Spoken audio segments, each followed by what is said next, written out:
இப்போதான் முதல் முறையா ஒரு தலித் இயக்கம் ஒரு பரிணாம வளர்ச்சி பெற்று முதலா அவ்வளவு உழைப்பு அவ்வளவு கஷ்டப்பட்டு இன்னைக்கு அரசியல் அங்கீகாரத்தை பெற்றிருக்கிறார்கள்.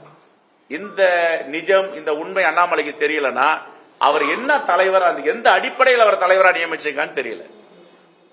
அவங்க கட்சிக்குள்ளேயே கல்யாணராமனுக்கு பதில் சொல்ல சொல்லுங்க, அக்கா தமிழிசைக்கு பதில் சொல்ல சொல்லுங்க. கல்யாணராமன் அழகா ஒரு ட்வீட் போட்டார், மாற்றாந்தோட்டத்து மல்லிகையும் மணக்குன்னு சொல்லுவாங்க, அங்கேயும் ஜனநாயக குரல் கொண்டு 2 இடத்துல ஒழிக்க தான் செய்யுது.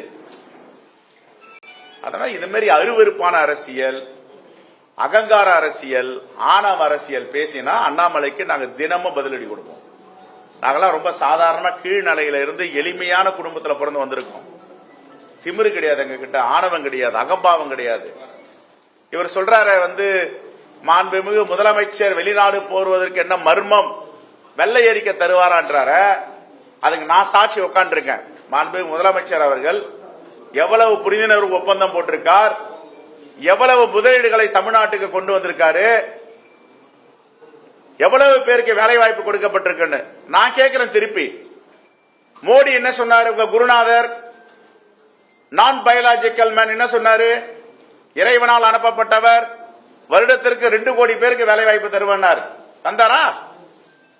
10 ஆண்டுகளுக்கு எவ்வளவு பேருக்கு 20,000 கோடி பேருக்கு வேலை வாய்ப்பு கொடுத்திருக்கணும். ஆனா வேலை வாய்ப்பு கொடுக்கல. இருந்த வேலை வாய்ப்பு ஒழிச்சவங்க பாஜக. இதெல்லாம் வாயை திறக்க மாட்டேன். எவ்வளவு காலம் தமிழ்நாட்டு மக்கள் உங்களால நம்புவாங்க? ஆனா ஒண்ணு மட்டும், ஒரே ஒரு எங்க கட்சியில நான் என்னுடைய அனைத்து வேட்பாளர்களை வெற்றி பெற வைப்பதற்கு நான் பாடுபடுவேன். ஆனா பாஜக வேட்பாளர் தோற்படியதற்கு பாடுபட்டவர், வெற்றி பெறவே கூடாத கங்கணம் கட்டி வேலை பார்த்தவர் அண்ணாமலை என்பது அந்த கட்சிக்காரங்களுக்கு தெரியும். இது வரைக்கும் 4 கோடி ரூபாய் பணத்தை பிடிச்சாங்களா, ஏன் வாய் திறக்க மாட்டேன்றீங்க சொல்லுங்க. அண்ணாமலை ஏதாவது ஒரு வாய் சரின்னு சொல்லணும், இல்ல தவறுன்னு சொல்லணும். ஏன் அதை கடந்து போயிடுறீங்க நீங்க? அப்ப நீங்க ஜனநாயகவாதியா? ஆகையால இந்த அடிமை கட்சி இதெல்லாம் ஒரு விட்டுணும். எஜமானுங்களுக்கும் ஃபியூடல் என்று சொல்லுவார்கள், சர்வதிகாரி, அவர்களுக்கு தான் அந்த அடிமை தனத்தை பத்தி எல்லாம் பேசுவாங்க. 2வது சொல்றாரு, அந்த அடிமை ஞாபகம் வருதுன்னா, ஒரு 4 ஆண்டு காலமாக ஒரு மாநில கட்சியை அடிமைப்படுத்த பார்த்தார் அவர் அவருடைய முதலாளிகளும். அவங்க பார்த்தாங்க இங்க இருந்தா நம்மளை அடிமையாக்கிடுவாங்கன்னு அவர் விட்டு வந்துட்டாங்க வெளியில.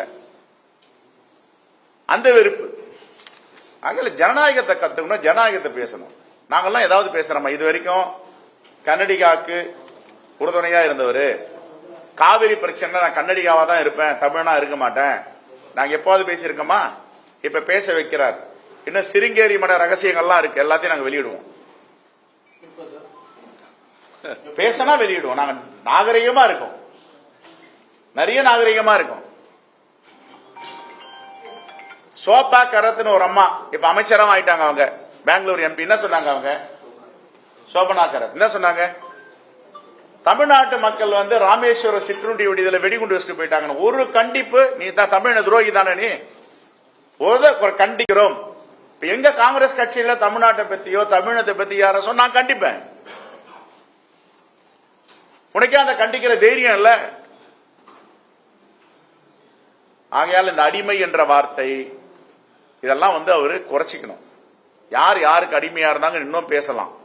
யார் பிரிட்டிஷ்காரர்கிட்ட கடிதம் வாங்கி கொடுத்தாங்க, யார் மன்னிப்பு கடிதம் கொடுத்தாங்க, யார் அடிமையா இருக்கிறன்னு ஒத்துக்கிட்டாங்க, அதெல்லாம் டெய்லி போட்டு எங்க தலைவர்கள்லாம் எல்லாம் வரலாறு படிச்சவங்க, பொலிட்டிக்கல் வரலாறு தெரியும்.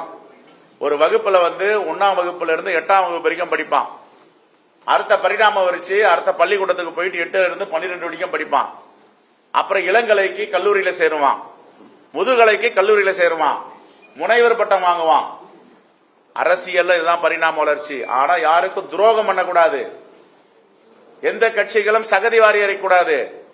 நான் தலித் இயக்கங்கள் இருந்த யாராவது விடுதலை சிறுத்தை தலைவரையோ யாரையாவது இவங்க தப்பு பண்ணிட்டு போனாங்க அப்படின்னு ஒரு இடத்துல எங்கேயாவது ஒரு பேட்டி கொடுத்திருக்காங்களா, ஒரு அறிக்கை கொடுத்திருக்காங்களா, இன்னி வரைக்கும் பேசியிருக்காங்களா? சொல்லுங்க. நாங்க இன்னும் அண்ணன் தம்பிகளாக பழகி கொண்டு இருக்கிறோம். அதை நான் உத்தரவாதம் பண்றேன், ஊர்ஜிதப்படுத்துறேன். உன்னால செய்ய முடியுமா? உன் கட்சியிலேயே உனக்கு 1000 பிரச்சனை இருக்கு.